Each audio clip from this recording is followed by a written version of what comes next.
Wait a minute, you killed me! That's it. Bullets, check. High level pistols or max level pistols, check. What else do I need? More bullets, yep. Yeah, that should be enough. Alright, crossbolts making. Poison, spear, check. Water, check. Food, check. And pay to win, supply, freebie thingies, bullets, check again. Alright, solo, here I come. Better still be there. Oh, wait. Headphones. Check.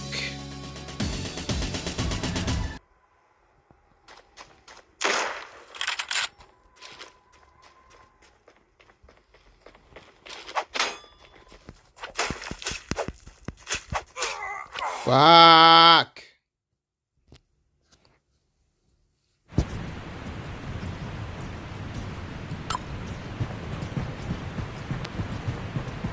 Tomorrow revenge time on Tomorrow Online Survival. I'm gonna get him. Alright, where are you? Where are you? Mickey. What do you mean, Mickey? What does that even mean? Mickey, I'm not from Disney. Oh man, he must be trying to get me to talk. I'm gonna check everywhere. I bet he's trying to just get me to talk, so while I'm typing he just shoots me or something. Mickey what? Mickey what? That doesn't make any sense. Or is it Mikey? English, please. That is English sim/yes. What does he mean by that? Brazil, Portuguese. Oh, okay. That makes sense. So maybe in his language Mickey or Mikey means something. I don't even know. Maybe someone down in the comments below can correct me. I will find you. I will find you. Yeah, I'll find you. Alright, where are you at? Target spotted. Alright, target spotted. Better get ready. What is he gonna do? Wait, what the hell? Is he laying on the floor? Can you do that in this game? You better not be prone. Wait, no, you go offline when oh, mistakes were made, my friend. You thought this tree was gonna protect you? I'll give you the iron and finish you, my friend. Take it. In a bit. Yeah, I'll be taking this. And remember, subscribe to King of Trident. I'm out.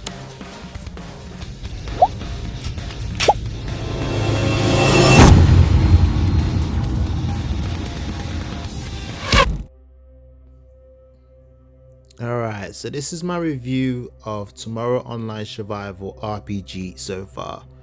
Overall, it's a really good game, but obviously it's in its beta and its early stages, so it's gonna, it's gonna have these clinky clunky bits everywhere. That goes without saying, so I can't really rate it on stuff like that. Of course, if these things stay in the game and they don't get fixed for a very long time, then that may change my opinion, but for now it's really good. Now, a lot of people have been saying it has a loading issue. Now, this is why I've got this as the first screen up. This loading only happens once when you're going into a level. After it's done this once with this 89-90%, and it is really damn long, then it never happens again. From my personal opinion, it will load, and if it does take long to load, it was a bit of a crash or something happened, you turn it off, turn it back on, and then it should be fine. So yeah, so it's fine, really and truly. Like, it's think of it this way. It's like I'll mention another game just for example purposes. Call of Duty mobile. Every time they bring out an update, they take off your maps, your skins, all that stuff, so it doesn't become too compact. This is what this do. All it's doing is it's loading or downloading the maps, if you see at that point. So if you don't mind Call of Duty mobile doing it, you shouldn't really moan about Tomorrow Online Survival doing it. Basically, all it's doing is that one-time load. But the problem is, what the devs need to do is tell people that, as far as they know, they think, oh, this is gonna load like this every time. People will go instantly, just like that. People in this day and age, in this modern age, are just so skeptical, just strict. I can't even think of the word, but it's a word where they just don't give it a chance, and it's a shame. It's like Games of Thrones, a good TV show, but you have to watch for a whole season just to know all the characters and to get into it. Otherwise, you don't know what the hell's going on afterwards. So that'd be my own example of that. Then we've got obviously, the crafting table glitch. To be honest, I experienced this glitch, and to be honest, they fixed it quite quickly, which is awesome. So I'm assuming they have a game testing squad of some sort, and the 10 game testing squad let them know, which is props to them because I have no way of contacting the devs at the moment. No way at all. So I'm glad it was fixed because I had to survive on just finding stuff, which to be honest was quite fun. But now since I can make stuff like you see there, the reinforced leather hat, I'm quite excited to be maxing out all my gear, all my guns, stuff like this. Crafting is quite fun. The crafting system is quite good. It's not too over the top. A lot of games go over the top of like, oh, you need this many and this many and this many that. This game, it seems to be reasonable to be in my eyes. It's very, very reasonable, and I really, really like it for that. The building system as well is very interesting as well. You can only go up for 3 floors at the moment, and to be able to get the stone walls at the start of the game is also pretty amazing. So let's talk about, monsters, bears, stuff like that. The combat system is all right. The hitbox is a bit dodgy sometimes, but seems to be a quite of a skill to be able to hit things without being hit. And that's quite invigorating, but I feel like people with controllers or on PCs like emulators are going to have a really good edge. So I hope they're able to keep this somehow strictly mobile because it'll be quite unfair. The world map thing is very similar to Last Day on Earth, but has a Dark Days to it, which is a different game. Now, people are comparing this to Life After, and it's not. One, because Life After is a open world fully now. It wasn't before, but even before, to be honest, it's still very, very different and has many more zones. And it's just a different game in total, to be honest. So I wouldn't really compare this to Life After. I'd say more Dark Days because Dark Days is shell shaded and I couldn't actually get into it, but it's very, very similar to that game. The only difference with that game though is that it's a 3D thing, shell shaded, but it acts still like a Last Day on Earth 2D style. Unlike this one, it acts as its 3D standalone thing. I do believe that they got the radiation and the rare loot correct. The chamber thing, to think that I could check a zone so many times and not find it, and it only be in a particular area and stuff like that. It does make it interesting. It makes it refresh. It makes you think about your tactics, what type of food to bring, and to really pay attention to what armor you're gonna kind of wear. So, for example, if you wear wood armor, you're going to get more radiation defense. However, you're going to get absolutely wrecked in this zone if you don't have higher defense. So you kind of got to balance it out or mix the armor, which really promotes that, which is really, really clever and really, really cool. And if your radiation defense is high enough, you will get zero radiation at all, which is awesome, allowing you to explore that area. So it's a very interesting system. The only down thing about radiation is that the sound effect, as much as it's realistic and it's actually awesome sounding, so I suggest a way of players to opt out of the sound, but still keep the footsteps and stuff like that, because you need to hear your enemies, so you can't take out the sound completely. So it's a tricky one. Now, there's one thing that I don't like, and a lot of games do it, and I was hoping Rage Quit Games or Tomorrow Online Survival would be different, is that they do items what don't exist. Now, I feel like this item doesn't exist. A lot of my team and myself have been working to find this particular item, and unlike the combustion chamber, this one seems to surely do not exist.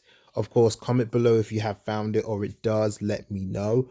But right now, we can't go across the boat into the city to show you that latest content. So I was going to show you guys it today, but I could not find it anywhere. And I'm just, my mind's blown. I was really hoping the distiller was going to make that item for me, because that was the only table left.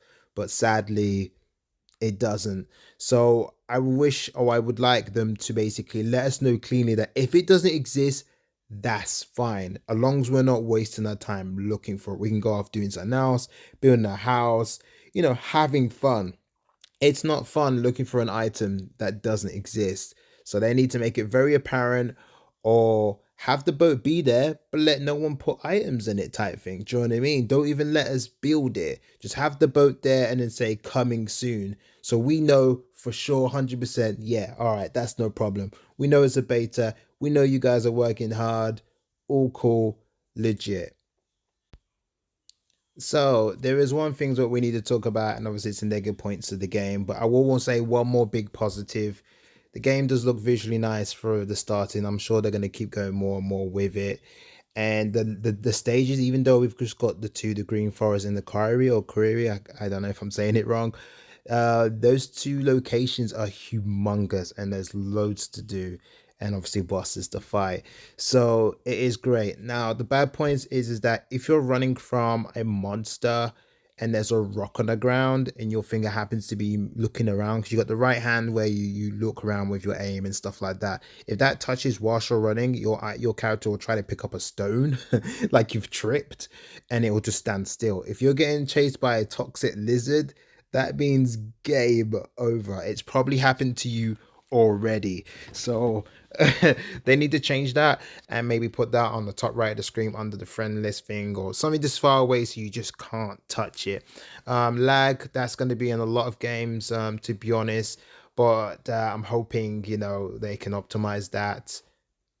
A lot of my friends, compatriots, and stuff like that, they've moaned that when they PvP, it's not very, very rewarding. They seriously do. If they need time to make new content, just use one of the green zones or query zones that already exist and then make a server or something. If it doesn't take too long, and make it a zone where if you want to risk all your stuff, you can go in there to fight players.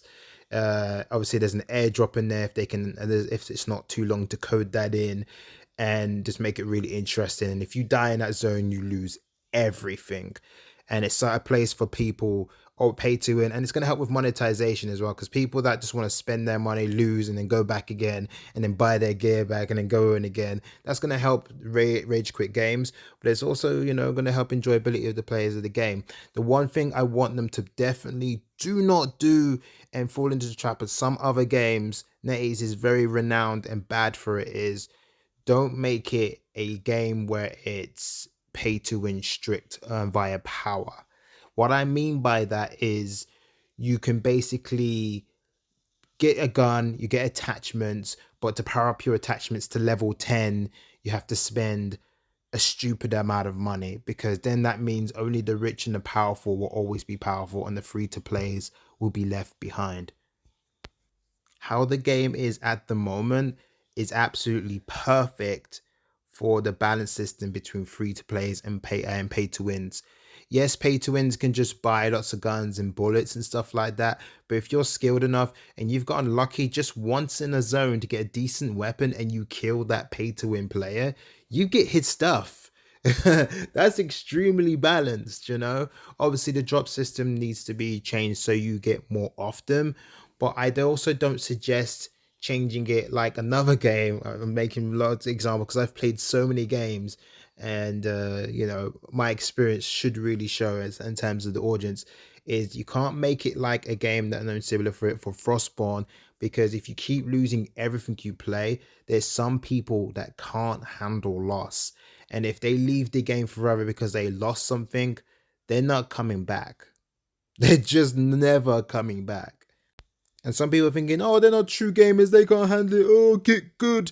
It doesn't matter about the normal audience being hardcore gamers. That's a very small audience. The big audience is casual gamers and big gamers. You gotta kind of, as a business, you have to make everyone happy. And that's the truth. Screw what I say in some parts of like, not I say, but hardcore gamers like myself say, because some gamers don't know what they want. Do you know what I mean? They don't see it from a business point of view.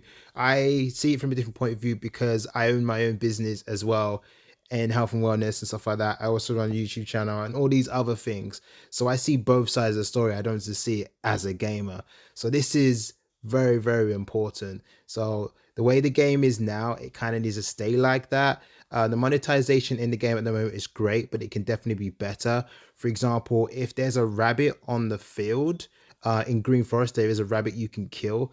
Maybe make it rarely drop a token voucher thing, and then you use it, and then in that shop for like 10-20 minutes you get to buy something for 50% or 20%. The vouchers are just random and they could be anything, but only for like 10-20 minutes, and then it's only for a day, or you can only get one voucher a week. That's gonna really promote people buying things. They're gonna be like, oh my god, I got this is rare, man. Another thing, a lot of my friends and people commenting as well said energy system. The energy system is an old system from 1999, maybe 2003. Nobody likes it, nobody needs it, no one's interested.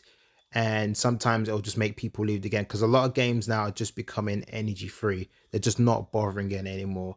So, and especially with a survival game, when you just happen to have a day off and you want to keep grinding or whatever, you don't want to spend more money to play a game. You just want to play the game. And then the stuff you want to buy is either weapons or equipment or wood if you can't be asked to farm it yourself. So energy probably should be removed. I'm okay with it at the moment. It seems to be a strategy and a tactic with it of doing it, but maybe it's more perfect for YouTubers because I can go off and edit. But for more players, they can't stand it. Another thing as well, the item thing on the screen at the moment, please allow it in your base. If you can make a bow, not to go through all your chests and find where the stuff is, just make it straight away.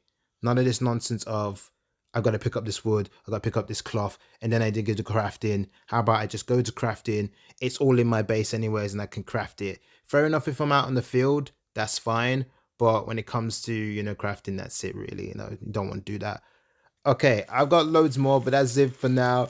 I'm just gonna be Geronimo. Never mind. I thought I wouldn't live that one, but yeah, this is it for now. It's King Shine, always trying it. I'll see you.